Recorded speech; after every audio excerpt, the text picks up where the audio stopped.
Hi guys, welcome back to my channel. My name is Aika in case you're new here. Welcome. It's been a while since I actually sat down and filmed the video. I've been just really busy. A little life update. I applied for my United States citizenship in the summertime, and then my interview was coming up, so I was just getting ready. I was so nervous. I don't know why. The whole process was just so easy. I haven't attended my ceremony yet. That will probably be in about a month, but the hard part is done. The interview, the whole vetting process, everything is done. So I am almost a US citizen, which is why I was kind of busy. Didn't really have time for YouTube or any social media for that matter. I'm an overthinker, so I was just getting ready every single day, super busy with that. But now that's that behind me, thank God. I thought I would come back to YouTube with a Q&A video, and so I thought that I could answer these hypothetical questions and then you can get to know me a little bit better. Thank you guys so much for subscribing to my channel. It means the world to me. I'm just so super excited to see you here.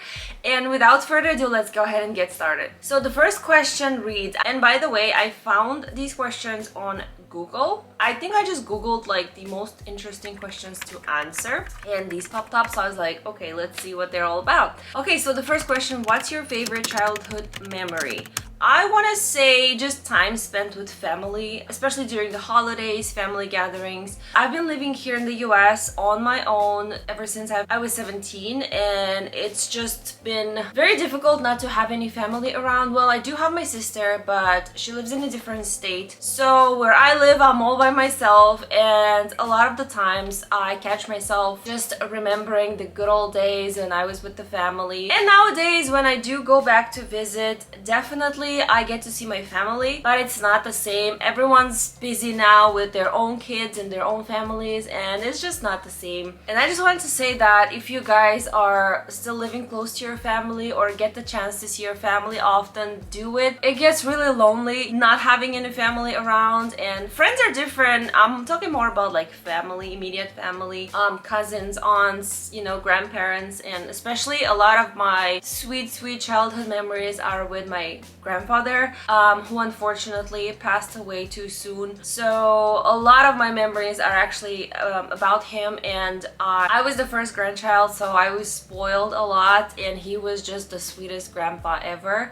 I really miss him dearly. What's something you're currently working on improving about yourself? To be a better person, for sure. I do believe in the saying that, you know, if you want to change the world, start with yourself first. Or how does that Michael Jackson song go? Man in the mirror. I do believe in that 100%, that you have to start with yourself. And a lot of the times what I see normalized nowadays is being rude to others, being inconsiderate, just being straight up mean. And so I want to become a better person, treat others better, have more patience for other people, have maybe more understanding. Sometimes I catch myself when I'm tired, you know, and just at my job I see so many people on a daily basis, and some are really rude and like they just get to your nerves and they provoke very ugly emotions in you. And so I try for that not to affect my inner peace and my well-being, if you will, because you know how they say hurt people hurt people. So I think whenever people are really mean to you and bad to you, it's just coming from their own insecurities and it has nothing to do with you. So I try to keep that in mind, and I try just to strive to be a better person on a daily basis, whether that is being nicer to people, having more patience around people, or just doing nice things for someone, putting a smile on someone's face and stuff like that. What's a skill you'd love to learn and why? Oh my god, ever since I was a little girl, I have dreamed about learning the piano. I remember when I was younger, like way younger, I asked my mom. We used to live in a one-bedroom apartment. It was more like a studio. So I remember asking my mom like, hey mom, I want a piano. Can you get me a piano? And she would always tell me like, okay, if I buy it, where would I put it? We don't have space for it. And so I never got to experience that, like learning the piano. I know I can do it now, but now I feel like I've got other priorities, but that's always something I wanted to do. Hopefully one day I can take up piano lessons. I don't know. If you could have any superpower, what would it be and why?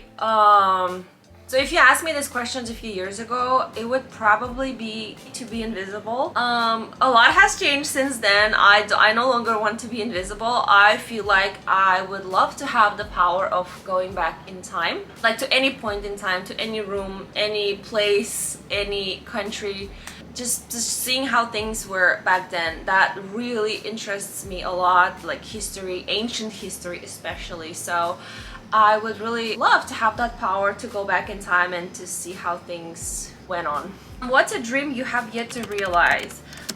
Okay, so for the past few years, I have been dreaming of owning my own place, and I know the reality of it is just it's not that easy to do, and owning a home is something that's on my top priority list as of now, of the things I want or like I want to accomplish. So that's definitely up there on the list. That's one of the goals that I have not yet to accomplish, but hopefully soon. That would be just a dream come true, literally. I want more travel, I want more freedom, obviously financial stability and things like that. So traveling the world. So I would say owning a home and then traveling. What's a moment in your life that you will cherish forever? I think my answer is probably going to stay the same as with my childhood memories, is actually spending time with my family and also time spent with my grandfather. Like I said, he played a very crucial role in our upbringing, and he was just the best grandpa ever. And he passed away while I was here, while with me and my sister we were studying here in the US, and so we didn't get to see him like during his last few months or last days. So I wish I just could go back and be by my grandfather's side. Since then we have lost all our grandparents actually. Sadly, it's a part of life, it's just something you can't avoid, but yeah, those are the moments I will cherish forever. What's your biggest guilty pleasure? Definitely sweets, sugar. I am obsessed. I can't not have anything sweet during the day.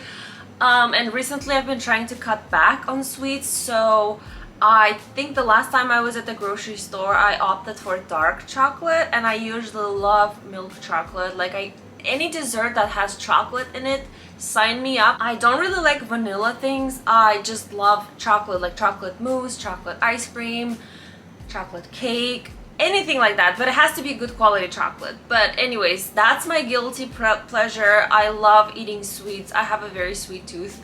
My mom actually told me that up until I was like 2 or 3 she didn't let me have any sugar, and then one of the aunties came to the house and she handed me something sweet, and I ate it, and ever since then she's like, you have not put your sweets down.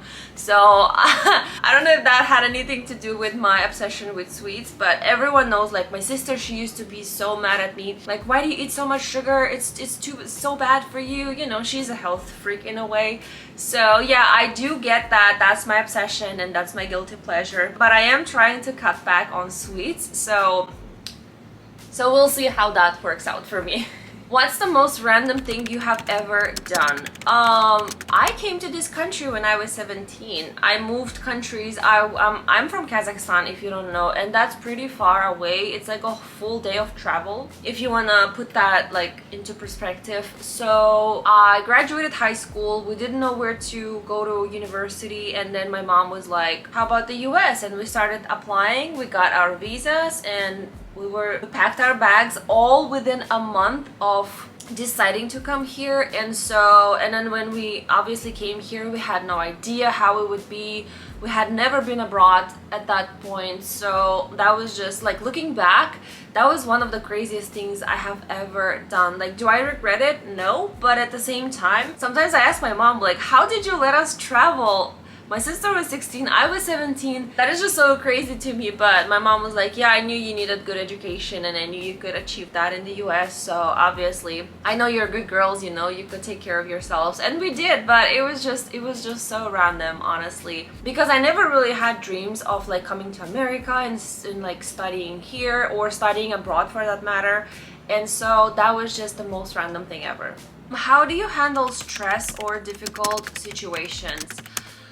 I feel like I'm the wrong person to ask this because truth be told, I am an overthinker. I get stressed easily. It's just my nature. That's something I always work on, by the way. I try to like, forget it, like don't pay attention to it. I talk to myself. I always try to calm myself down. But what actually helps me sometimes is figuring out what the root cause of my stress is. Instead of just stressing and building upon that emotion, I try to get to the bottom of it, like just see, why am I stressing? Why is this stressing me out? A lot of the times it's out of fear, like fear of uncertainty or fear of anything, honestly. And so ever since I was a little kid, I've been just scared of everything. I try to get to the bottom of what's causing my stress, and also if it's fear, I used to do this exercise way back when I heard about it. I don't remember, a few years ago. Is when you are faced with your fear, well, first of all, you have to face your fear, and after that, you have to ask yourself, okay, if this comes true, like what's the worst thing that can happen? Like, so you prepare yourself pretty much, like you make like in your head you come up with different outcomes, like okay, if this happens, this is how I will handle it. If this happens, this is what I will do, and like so on and so on. And so mentally, when you walk yourself through these potential scenarios, you kind of calm down. You're like, okay, you know, I can handle it. What's the worst that can happen? If the worst happens, like what can I do to fix that? And if there's nothing you can do, well then it's out of your hands to begin with. Yeah, I would say the most important thing is to realize what the root cause of your stress is, and what you can do to minimize it is to realize what you can do now, and if there's nothing that you can do, then just relax. What's a value you were raised with that you still hold dear? Definitely compassion. I feel like it runs in our family. We always come together to help someone in need. It still happens to this day, and I'm so proud that my family can come together so fast for someone. Whether it be like help, donating clothes, coming up with money for a person in need, or just with words, trying to lift up someone with words. My family has always done that.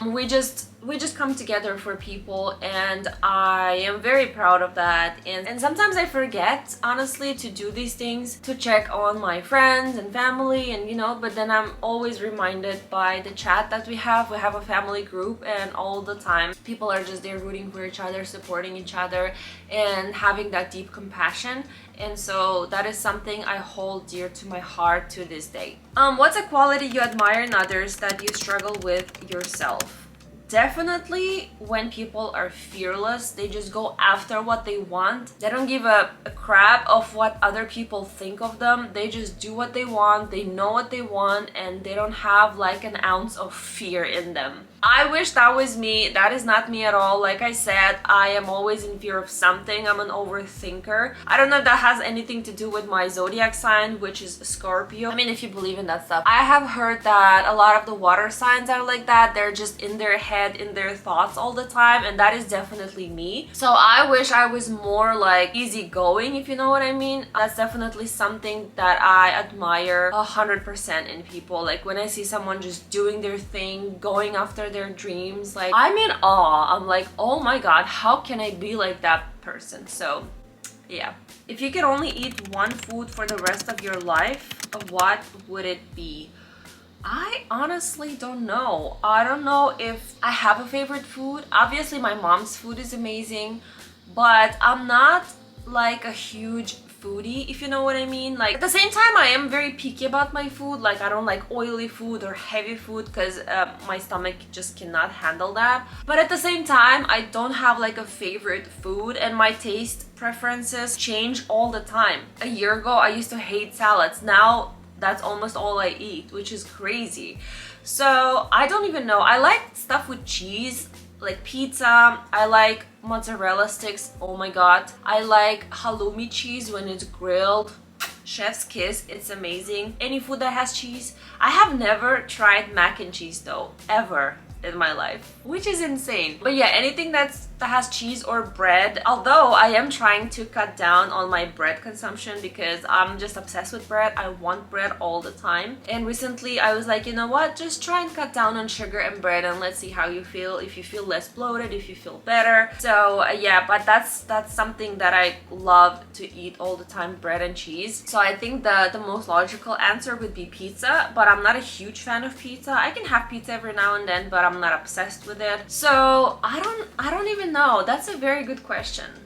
I don't know. If you could have any job in the world, what would it be? Ooh, I think either like a world-renowned performer that just performs for like hundreds of thousands of people, that is super successful, super talented, or I have kind of always wanted to go into space, and I love everything that has to do with space. I always watch space documentaries. I love physics as well. That was one of my most favorite subjects in school, and so I love what the astrophysicists do, like their job. So I feel like I would be one of those if I could. I don't think I'm smart enough though for all of that, but it just fascinates me how they can come up with scientific theories and how they prove those theories. It's just mind blown. So yeah, either one of those things. What's a song that always gets you in a good mood? I'm very sensitive to music. Okay, also shows and movies and stuff. So if I'm not feeling my best, I will never listen to a sad song. I will never watch a weird TV show or a weird movie that could potentially put me in a worse mood. Like that would mess with my mind. And so I generally tend to just kind of avoid all that in general. So to be honest with you, I used to listen to music way more often than now. Nowadays, I even canceled my Apple Music subscription because I don't listen to music at all. So I feel like there are very few probably artists or songs that could put me in a good mood. But I have noticed also that listening to like songs don't really change my mood, if that makes any sense. But I could say that I love a lot of like older music. Like nothing particular comes to mind, but I don't like the stuff that's coming out nowadays. I'm not a big fan. I am more of a fan of something classic that's been around for decades and ages and you know still sounds amazing. A lot of the Michael Jackson stuff I love. Also, now that I think about music that I like, I don't really like K-pop. I don't listen to K-pop at all. But one artist that I'm absolutely obsessed with is Taemin. Most of his songs, I'm obsessed with them. Like literally obsessed with how he dances, his performances, his voice, everything. I feel like he's the whole entire package. So he's amazing. Lately, I have been obsessed with We Are the People by Empire of the Sun, I think. And I think that song came out like 15 years ago. I don't know. I listened to it back then, and then recently it's been reintroduced by social media again, and I'm obsessed again. So it changes, honestly. I don't have a certain preference in music. So actually, if I need something to make me feel better, it won't be music. So yeah. By the way, how do you like my new pillow? I picked it up from, where did I get this from? Michael's. Look how cute it is. It says hello fall because it's fall and it's my favorite season. So I'm super excited for the weather to be cooling down. Finally, it's been crazy here in Houston. Oh my god.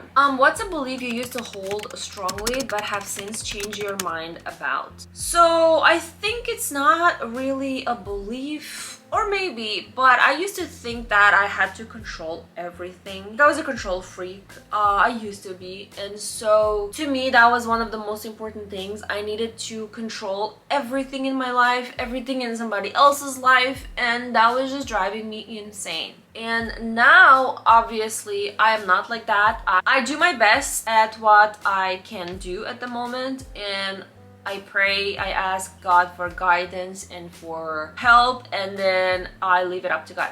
So I don't really think that, say, like, just praying and asking God for things and then not doing anything is gonna help. Obviously not. Like, you need to do your part, but at the same time, you can't control everything. So that's kind of the takeaway. And so yeah, I used to be like that. I used to be very uptight. I needed to control everything, and if God forbid something goes not according to plan, like, I would just lose it. Nowadays I am pretty chill about stuff like that. The moment I start to stress, I'm like, no, no, no, no, no. We left it up to God. We did our part. Don't stress. And so that's something I changed my mind about. Favorite holiday and why? Oh my god, not a holiday, but a whole holiday season is Thanksgiving, Christmas, New Year's. I just absolutely love that whole season. It's the most, like, if cozy was a month, it would be December. November, because also my birthday is in the end of November. And after my birthday is Thanksgiving, after Thanksgiving is Christmas, after Christmas is New Year's, and it's just this whole season feels like it's just like hugging me. It makes me feel so good and happy. I love the whole entire season. I love how people come together, buy gifts for each other, families come together, cook, eat, enjoy like time off work when it's freezing outside, but you're just in your home surrounded by friends and family. It's just the most amazing time ever. So it's not really a specific holiday, but it's like a whole season that I absolutely adore. What's one thing you always notice first about someone? So first thing I notice is what they're wearing. It doesn't matter if it's a guy or a girl, I always look at their outfit first. And second would probably be nails, especially if it's a girl, but also men. I don't know why I look at their nails. Third thing that I would look at would probably be their face. What's your go-to comfort item when the world feels too loud? I just make some tea. I love green tea. I love herbal tea. I just make myself a cup of tea and I just sit there and enjoy it. That's one of my most favorite things to do, is drink my tea. I don't know if that counts, but yeah. What's your most controversial, unpopular opinion about fashion or beauty? Okay, so don't come at me, because if you love this thing, kudos. But in my personal opinion, I hate how normalized plastic surgery is. Everyone is looking exactly the same. Everyone has the same lips, the same nose, the same everything. And to me, that is just so crazy. And don't get me wrong, like, I have thought of getting plastic surgery. Obviously, who hasn't? Like my nose, I always wanted to change my nose because it just kind of goes like this, especially when I smile. But I was always told that I got my grandfather's nose, and for that reason alone, I would never touch it because I love my grandfather. Also, I've always wanted to get some lip fillers, for example, but I'm just always scared that I'm gonna end up looking like a clown, and so I don't do it, even though I really want to do it. But I'm not talking about little tweaks here and there. I'm talking about how they change their whole appearances. Like, they shave down their jawline, they do different things. When you see the before and after pictures, they're just completely different people. Other people like cheer them on. They're like, yeah, you go girl, you know. Also, a lot of those girls especially, they looked so much better before than after, in my opinion, again. And I'm just like, oh my god, you're never getting that cute natural nose back. You're never gonna look like your old self again. And also, what does that really do to your psyche? When you look in the mirror, you've done everything possible to your face, and let's say you still don't like it. So like, what's then? I don't know. It's a pretty hot topic. I don't mean to offend anyone if you've done plastic surgery. Obviously, it's your choice, but I just can't imagine myself going through something like that. And so, I mean, in some cases, plastic surgery is obviously needed. And again, I'm not talking about like little tweaks here and there, like if you just have some filler in your lips, for example, or some Botox. I've done Botox and I want to do it again. Yeah, I don't mind doing that, for example, but like changing my appearances completely, or I don't know. I'm all for natural beauty. Yeah, I feel like that's been normalized way too much, and it needs to be stopped. Let me know if you feel this way, or if you think it's completely okay to get plastic surgery. What's a color you feel emotionally connected to? Definitely navy blue. That's one of my most favorite colors. It's just so deep and so beautiful, and I think I look okay in navy blue. I like it. I have a lot of things in my wardrobe that are navy blue, and yeah, it's one of my most favorite colors. What's a city you would move to just for the aesthetic? Definitely New York. I've been to New York twice already, and that city stole my heart. It's just such a vibey city, you know. It's the same exact thing that I would see in the movies growing up, and so I don't know. I just love walking around New York and just, you know, and just imagining like I'm in a movie or something, or a TV show or something like that. So That's definitely a very aesthetically pleasing city in my opinion. But then again, I haven't really lived there, and I can't imagine actually living in New York, because I feel like it would be just so hectic. It is so freaking expensive, and I don't know, I don't think I would ever actually like pull the trigger and move to New York. But for aesthetics, why not? If you could travel back in time, what period would you visit and why? Like the very first day the earth was livable, like how was it? Who was there? What kind of animals were there? How it looked like? Definitely the first day on earth. There are so many days actually I would go back and visit if I was able to travel back in time, because I kind of like history more than, like, say, predicting the future or how the future will look like. It kind of scares me. I don't really want to go into the future, but we already know things that happened in the past. So also, I would love to go back to that day when they started to build pyramids, because I just want to see how it was done. I'm definitely a history freak. I love history, ancient history, history of religions, stuff like that. Those topics just excite me. I don't know why. So yeah, those are the days or periods of time that I would probably go back to. And we're down to our last question. I am so sorry if this video is turning out to be super long, and if you're still here, wow, thank you so much for watching. This is the last question. What's your biggest fear and how does it influence your life? Biggest one is not being able to live up to my potential, like meaning not to be able to live the life of my dream. Looking back when I'm old, I don't want to be regretting things. I don't want to be saying like I barely lived my life, you know. That's the fear that I have, and so I'm constantly trying to push myself. And by the way, if I'm always fixing my hair, I'm so sorry. I have a little fan right here and it's just like blowing on my hair in a weird way, and it's kind of like ticklish and it's bothering me, so I'm really sorry. I'm gonna stop. Yeah, so that's the biggest fear that I have, is not being able to live the life that I feel like I was destined to live, or at least that I want to live. Because humans, we have so much potential if we just don't fear things, if we have true faith and hope and conviction that, you know, this is the life I want to live, this is the life I deserve, this is what I'm gonna do with my life. A lot of the times we just back down, we get scared, you know, oh, what about that, what about this, what about my comfort zone, and etc. So I'm the type of person who loves to just be in their comfort zone, gets used to something and doesn't want to let go, and that's one of the biggest weaknesses of mine, I would say. And so definitely that's also my biggest fear, just to keep living my life in fear and not being able to do things, great things with my life. Is that all the question asked? So how does it influence your life? It influences my life in a way that I try to be a better person every single day. I try to push myself out of my comfort zone. That doesn't always happen because, like I said, I'm a creature of habit. If I got used to something, I'll stick to it, and that's really bad. And also sometimes I eat myself up because of that, and that's really not good for your mental health. I try not to do that to myself. I try to be a better person, but at the same time I try not to be too judgmental towards myself, if that makes any sense. So yeah, I think I've been blabbing for way too long. Like I said, I'm really sorry if this video is too long. I hope you guys enjoyed it. I hope you got to know me a little bit better. And if there's any question that you liked from today's Q&A and that you would like to answer, leave me those answers in the comment section down below. Thank you guys so much for watching this video. That is it for today. Of course, as usual, I will see you guys in my next video. I love you all so much. Have a blessed and amazing day wherever you are and whenever you're watching this. And also, obviously, don't forget to subscribe to my channel and ring that bell to be notified every time I upload a new video in the future. Alright guys, bye!